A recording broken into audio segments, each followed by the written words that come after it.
קולות ולבב לנעימה, נפש יהודים הומייה. שלום, אני שלום ציון מטייוואן. אני מורה לילדים. אני מלמדת אותם ספרי מקרא, לשיר ואורigami.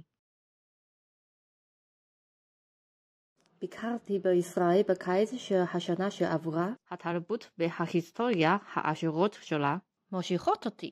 ראיתי שבישראל אנשים מרקעים שונים יכולים לחיות יחד. זה מאוד יפה. אז הטיול ההוא גרם לי להתאהב בישראל. בסך הכל אני מקווה למצוא מקום התנדבות שמתאים לי כדי להכיר טוב יותר את המקום שאני אוהבת. זה הכל. תודה רבה על ההקשבה. אני שלום ציון, שמקווה לשלום בציון.